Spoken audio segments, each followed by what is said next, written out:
and welcome to It Matters. Today I'm talking to the founder of The Farm, a very unique concept, Pooja Bhale. Welcome, Pooja, to the show. Thank you, Zara. Pleasure. So, Pooja, let's start with how you would describe The Farm for our viewers. Well, honestly, the farm's something people need to visit. But simply put, I agree with that. it's 2.5 acres of a. It's a labor of love. It's a vision born out of a lot of passion, and 2.5 acres of complete organic, completely a space which is very tied into its animals. So most often we ask people, so do you like animals? And they say yes. I said, no, do you like animals enough that they'll be in your bed and on your dining table while you're eating? So we have about 40 animals, and we have planted over 1,400 trees over the last 6 or 7 years. Now 1,400 isn't a very large number when you think of, the crores of trees that are being planted here and there. But the aim is each has been chosen, planted, looked after and surviving. We are home to tons of birds and so on. So it's a little slice of paradise for me as far as I'm concerned, in the middle of the city. So we're 10 You also minutes. live here, right? I live here. I shifted here a few years ago now. Yeah. Wow. Let's talk about you have this amazing little space that we just visited. It's called a community supported farming or agriculture. What is the experience like for people who come from crowded cities and they're spending the weekend here? How is it for somebody who's never planted a herb or a tree? What do you see them experience here? So I think it'll be worthwhile saying what gave rise to that. So it's called community supported agriculture and conscious living. And it was born out of, Zara came to the farm, felt really lovely, and went back to the madness. So how to create a long-term engagement was how the CSA was born. Okay. And people come here, and we've had little kids who have said that I will not waste my green leafy vegetables because 3 hafte lage to grow them. Oh. So they're like, I don't want to waste it. It takes for effort to grow it. We had people who, used to come with folded hands and say that I don't want anything to do with the land. And by the end of 2 weeks, they're, furiously working in the soil. So that's what the earth does. So honestly, people ask me, what do you do about it? The earth does everything. So people farm, put their hands in, take time off. We've had people say that we feel relaxed. I don't feel stressed when I'm farming with the soil and so on. So the idea is to give people a moment. Have you noticed that these people who've come here had this experience? They keep coming back. Do they go ahead and continue with it even in their city space or flats? And even if it's 2 plants, 3 plants, tiny things. We're trying to get people to understand that the farm's a mind space and that it needs to move away from being at the farm itself. It's a slow process. People are very, very closed to sustainability and living consciously. We are addicted to complaining as a bunch of people, right? So the moment the solution's there, we won't take that solution so easy. So this season, we gave people seeds to take home and said that you have to grow these, and this is to remind you of your 5-month commitment to your membership. So some people grew them. So 70-80% of our members grow them and do come back and renew as well. But you always have that dropout rate. You have, like you just said, you have over 40 animals here. What do you experience when you see children who've never lived with a pet, and the joy, or what is that like when they're interacting with animals? Because there's a lot of apathy within city limits when it comes to animals. What has your experience been that when you introduce, young children around pets? It's interesting, Zara. The more I work with people, the more I realize that it's not children who are scared of animals. It's the adult who will say, "Kutta kaatega, don't go there, it's scary." Or just the way we feel about the dark, don't go into the dark. It's fed into us. So I think almost 99.9% children that have come to the farm and might have come to the farm with fear have left with being in love with the dogs, or have, gone and met the animals. And animals are beautiful. They are unconditional. They're non-judgmental. So they will spend time with the child so compassionately. We had this girl who had ataxia, which is a coordination concern, neurological concern. And one of our dogs, Shera, he patiently sat with that girl for 2 whole hours while she just stroked his head. And she was just there. And he didn't move an inch. I mean, poor guy wanted to pee, he didn't move. He was just sitting with this little one. And the little one, by the end of it, was just feeling lighter. She was sitting there calmly, and her mom was like, she's never sat so quietly. So I don't even understand the limit to what animals make children happy. Some of our animals, like Oslo, adopted, I believe my animals adopted me. And so Oslo, who adopted me about 6 years back, more people know him than they know me. Log aate hain to say, where's Oslo? We're here to meet Oslo. So it's beautiful. I mean, that's what the farm You started off. you also have goats. We have 3 goats, yeah. Cute little goats. Now 3. We had 5. We have 3 now. They are living with a lot of dogs. Are the goats acting like dogs or the dogs acting like goats? Because I'm guessing it's like one big pack looking out for each other. So my cats certainly act like dogs. They have Oh. a recall and they come for walks with me.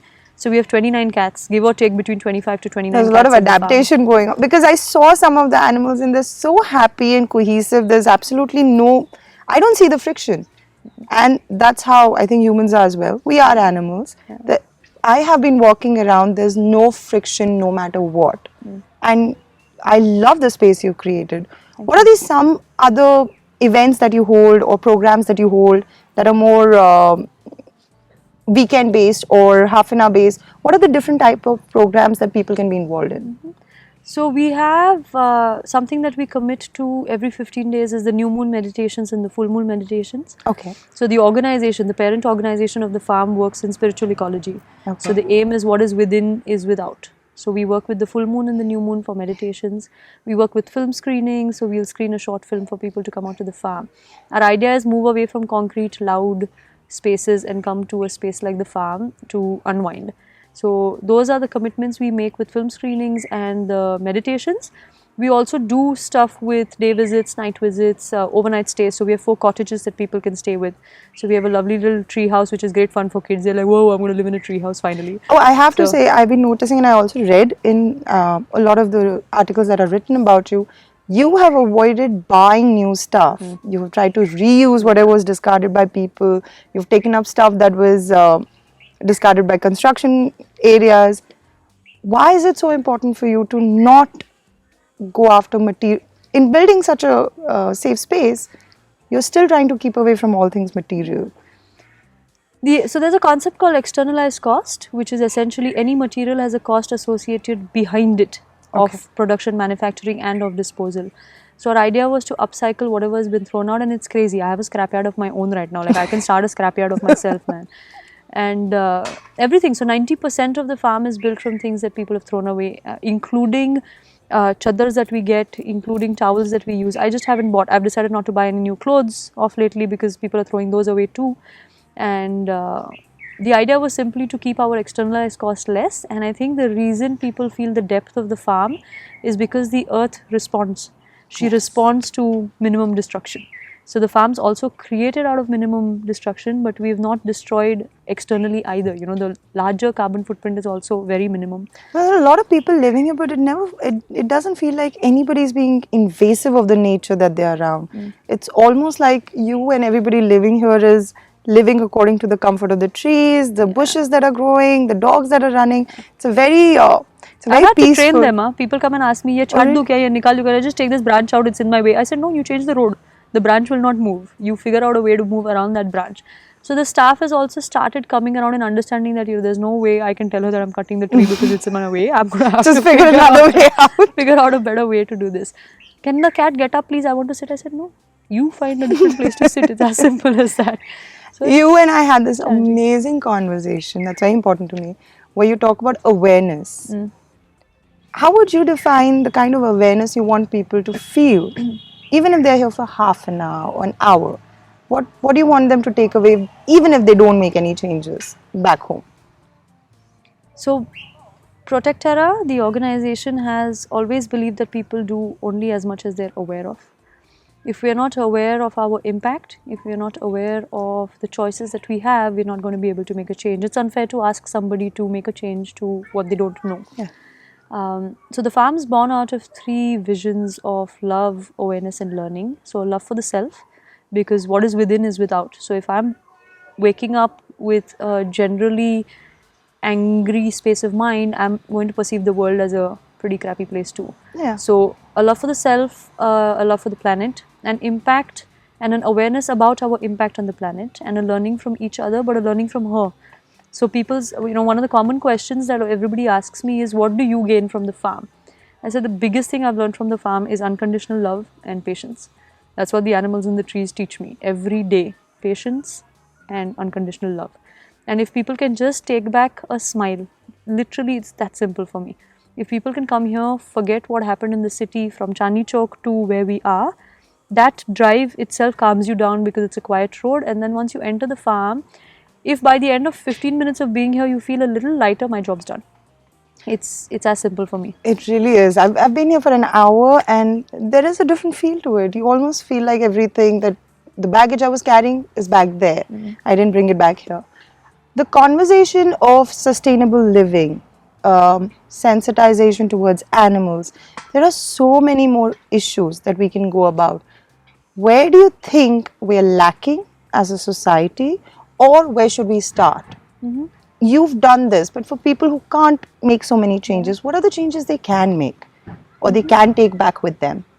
So that's a biggie, right? Not everybody is a complete whack job like me to come live in a tent or have the luxury. I didn't say that, you did. I did. I promise you I did. I think I'm completely a whack job, but live in a tent with animals. So a lot of people always come around and say, "Yaar, hum puja nahi hai. We can't do this. We like our creature comforts." I think it starts with and thanks to Daddy Dear to have a piece of land so close which I can use. So not everybody has that privilege or luxury. I think it comes down to individual choices, because a lot of people talk about akele kya kare, how is one person going to make a difference? Yeah. And I'm always brought back to the quote by Margaret Mead that never doubt that a small group of thoughtful, committed citizens can change the world. Throughout history, that's the only thing that has. So I give a mathematical figure, and we went to the same school and my math sucks. But Mine does too, but our school has, we don't blame the school. It has nothing to do with our school. I don't drink bottled water or drink tea or coffee. I haven't in the last 16, 17 years now. So if a person like me would drink 3 cups of tea a day, you do the math, 7 threes are 21, 21 into whatever, 30 days and so on. And we're looking at about 20,000 cups of tea lesser on the planet. You're looking at 20,000 bottles lesser on the planet by one lifetime of say 50 or 60 years. So when you start showing people the individual difference of choices, and every choice, can I choose, at least as the privileged, can I choose better clothing, can I choose better food, can I choose organic food, can I choose lesser packaging? There are multiple choices. It's about consciously becoming a consumer who is choosing wisely. It's impossible to tell people not to aspire. I can't come and tell somebody aspirations mat rakho. So you have aspirations, can you choose kinder aspirations? Make can you better choose choices. Conscious options is what I keep trying to tell people. And it's not difficult, yeah. It's not difficult to, you have to connect people, no? If I just keep telling you don't use plastic, it's not good for the planet, until and unless you don't understand how it impacts you, you're not going to make a difference. So the job that we do is connect that dot to people and say this affects you and this will matter to you in the long run, or even has started mattering now. So I keep telling children it's not climate change, it's climate changed. Okay, it's over. This happened already. Yeah, conscious choices, I think, at every step. How you walk on the path at the farm, like when kids come to us, do not pluck the flower. Why? So I pluck a hair and tell them, see, does that hurt? And they're like, yes, Pooja, it hurts. I said, it's same way the plant's feeling. It's the same way the dog's going to feel. So you have to connect people to it. Talking and preaching is not enough. And I couldn't agree more. I think these conversations are extremely important. I mean, when you come to a place like this, you can live it. Like you said, you are making sure that they have the experience of what it is that they need to understand. Thank you, Pooja, for all the time you've given us. It's been a pleasure talking to you. Thank you. And I know there's a lot more to discuss here, especially given the kind of experiences I know I can have if I come here for a weekend, which I will soon. But we had to start somewhere because it matters. Absolutely. Thank you, Zara. Thank you. Real pleasure.